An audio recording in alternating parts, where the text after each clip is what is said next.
Hello everyone, welcome to my channel. आज हम इस वीडियो में उत्प्रेरक कैटलिस्ट के बारे में डिस्कस करने वाले हैं, जो एक इंपॉर्टेंट टॉपिक है, एक इंपॉर्टेंट कॉन्सेप्ट है फिजिकल केमिस्ट्री से रिलेटेड। सो इस पर्टिकुलर वीडियो में इसका बेसिक कॉन्सेप्ट समझेंगे एग्जांपल्स की सहायता से। साथ ही साथ आपको एक हैंडरिटन नोट्स प्रोवाइड करूंगा। सो अगर आप हिंदी मीडियम के स्टूडेंट्स हैं तो ये नोट्स आपके लिए बहुत इंपॉर्टेंट है। आप इसको डायरेक्टली अपने बीएससी लेवल के एग्जामिनेशन में, थ्योरी एग्जामिनेशन में अप्लाई कर सकते हैं। सो उत्प्रेरक क्या होता है, बहुत सिंपल सा परिभाषा है इसका। वह बाहरी पदार्थ जो किसी रासायनिक क्रिया के वेग को परिवर्तित कर देता है, परंतु स्वयं क्रिया के अंत में बनावट में अपरिवर्तित रहता है, उत्प्रेरक कहलाता है। ठीक है, बहुत सिंपल सा डेफिनेशन है। ऐसा कोई भी बाहरी सब्सटेंस, कोई भी बाहरी पदार्थ जो किसी भी केमिकल रिएक्शंस को, रासायनिक क्रिया, कोई भी केमिकल रिएक्शंस के रेट को, ठीक है, उसके वेग को, रेट ऑफ रिएक्शन जो बोलते हैं हम उसको, जो है वेग को जो है चेंज कर देता है, परिवर्तित कर देता है, लेकिन खुद जब एंड में प्रोडक्ट जब हमको प्राप्त होता है तो खुद जो है अपरिवर्तित रहता है, उसी को ही उत्प्रेरक कहा जाता है। ठीक है, सो एक ऐसा बाहरी पदार्थ जो किसी रासायनिक क्रिया के वेग को चेंज करता है लेकिन खुद जो है चेंज नहीं होता है, उसी को ही उत्प्रेरक कहा जाता है। एंड उत्प्रेरक की सहायता से रासायनिक क्रियाओं के वेग में परिवर्तन होने की जो घटना है उसको उत्प्रेरण कहा जाता है। ठीक है, कैटालाइसिस कहते हैं। ठीक है, तो ये बहुत सिंपल सा है, बहुत बेसिक सा डिफरेंस है, आपको ये समझना है उत्प्रेरक और उत्प्रेरण में। ठीक है,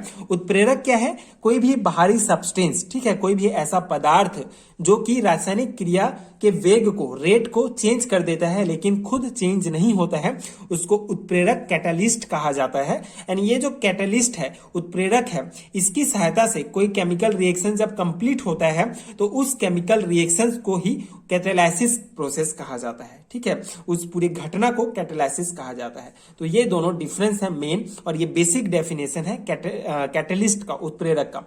आई होप आपको समझ में आ गया होगा। ठीक है, बहुत सिंपल है। अब इसके उदाहरण के द्वारा और इजीली इसको हम समझ सकते हैं। इसका एग्जांपल क्या है, जब पोटेशियम क्लोरेट को 360 डिग्री सेंटीग्रेड पर गर्म किया जाता है तो यह धीरे धीरे O2 देता है, लेकिन जब MnO2 की उपस्थिति में यह तेजी से विघटित हो जाता है। ठीक है, जब MnO2 की उपस्थिति में अभिक्रिया कराई जाती है पोटेशियम क्लोरेट की, तो यह बहुत तेजी से विघटित हो जाता है, डिकम्पोज हो जाएगा। अभिक्रिया के बाद MnO2 वजन और रासायनिक संरचना में अपरिवर्तित रहता है। ठीक है, तो इसका एग्जांपल क्या है, ये हम पोटेशियम क्लोरेट लिए। ठीक है, तो जब पोटेशियम क्लोरेट को इंडिविजुअली जो है 360 डिग्री सेंटीग्रेड में गर्म करते हैं तो ये धीरे धीरे O2 देता है। ठीक है, लेकिन जब MnO2 की उपस्थिति, ठीक है, जब ये एज ए उत्प्रेरक के रूप में MnO2 के साथ जब इसको रिएक्शन कराया जाता है तो हमको 2KCl प्लस O2 प्राप्त होता है। लेकिन जो ये MnO2 होगा ये भी प्रोडक्ट में प्राप्त होता है, लेकिन इसमें कोई चेंज नहीं हुआ है। आप देख सकते हैं MnO2 जो है ये एज इट इज जो है हमको प्रोडक्ट के रूप में भी प्राप्त हो जाता है। ठीक है, तो ये जो है एज अ उत्प्रेरक यहाँ पे काम किया, और ये जो पूरा रिएक्शन हुआ उत्प्रेरक ऐसा काम किया, और पूरा जो रिएक्शन हुआ इसको उत्प्रेरण कैटालिसिस कहा जाता है। ठीक है, तो ये बेसिक सा कॉन्सेप्ट है। बेसिकली KCl, ठीक है, O3 पोटेशियम क्लोरेट को जब हम धीरे धीरे गर्म करेंगे तो ये O2 मिलेगा, लेकिन जब MnO2 कर देंगे तो ये बहुत फास्ट हो जाएगा रिएक्शन, मतलब इसका रेट ऑफ रिएक्शन जो वेग होगा रासायनिक क्रिया का, इसको चेंज कर देगा ये। ठीक है, पूरा रिएक्शन फास्ट हो गया। ठीक है, हमको बहुत जल्दी जो है O2 प्राप्त हो गया, लेकिन जो MnO2 एज ए उत्प्रेरक के रूप में काम किया वो जो है एज इट इज प्राप्त हुआ, तो इसीलिए इसको उत्प्रेरक कहा जाता है, पूरे रिएक्शन को उत्प्रेरण कहा जाता है। ठीक है, सिंपल सा है, आपको समझ में आ गया होगा। अब इसमें एक ग्राफ इंपॉर्टेंट हो जाता है जो ऊर्जा और रासायनिक पथ के बीच खींचा जाता है।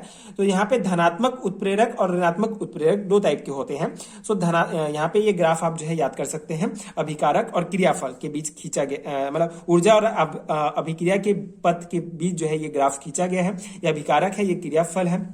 ठीक है, तो जो धनात्मक उत्प्रेरक होता है, सो यहाँ पे आपको धनात्मक उत्प्रेरक और ऋणात्मक उत्प्रेरक दो टर्म दिख रहे होंगे। इसका मतलब क्या होता है, सो धनात्मक उत्प्रेरक वे होते हैं जो रासायनिक अभिक्रिया की वेग में वृद्धि करने वाले होते हैं। ठीक है, जो वेग होगा उसमें ज्यादा वृद्धि कर देते हैं रेट ऑफ रिएक्शंस में, उनको धनात्मक उत्प्रेरक कहा जाता है। ऋणात्मक उत्प्रेरक रासायनिक अभिक्रिया के वेग में कमी करने वाले उत्प्रेरक। ठीक है, सो उत्प्रेरक दो टाइप के होते हैं, धनात्मक और ऋणात्मक। ठीक है, धनात्मक उत्प्रेरक वे होते हैं जो किसी भी जो रासायनिक अभिक्रिया केमिकल रिएक्शंस का जो वेग होता है उसको बढ़ाते हैं, ऋणात्मक उत्प्रेरक जो कम कर देते हैं। ठीक है, तो ये आपको ध्यान रखना है। सो ये था उत्प्रेरक कैटलिस्ट के बारे में डिटेल एक्सप्लेनेशन। आई होप आपको समझ में आ गया होगा एंड ये नोट्स आपके लिए हेल्पफुल हुए होंगे। ठीक है, सो ये इंपॉर्टेंट नोट्स है बीएससी वाले स्टूडेंट्स के लिए जो हिंदी मीडियम से बीएससी कर रहे हैं। आप इसको डायरेक्ट जनरली ये क्वेश्चंस पूछा जाता है 2 और 3 मार्क्स में कि उत्प्रेरक कैटलिस्ट क्या है। सो आप ये लिख सकते हैं। ठीक है, ये पूरा नोट्स जो है इसके एग्जांपल्स के साथ डेफिनेटली आपको अच्छा मार्क्स मिलेगा। सो अगर आपको ये उत्प्रेरण जो कैटालाइसिस यूनिट है इसका कंप्लीट हैंडरिटन नोट्स चाहिए जिस पीडीएफ में आपको ये सभी टॉपिक्स डिटेल में मिलेंगे, सो उसके लिए आपको डिस्क्रिप्शन बॉक्स में लिंक मिलेगा, वहां आप चेकआउट कर सकते हैं। वहां आपको ये पीडीएफ नोट्स मिल जाएगा। ठीक है, सभी टॉपिक्स का एक पीडीएफ में सभी टॉपिक्स मिल जाएंगे आपको। एंड अगर वीडियो हेल्पफुल है तो आगे के वीडियोस देखने के लिए चैनल के साथ जुड़े रहिए। प्लीज सपोर्ट कीजिए, like share and subscribe to my channel and thank you so much for watching.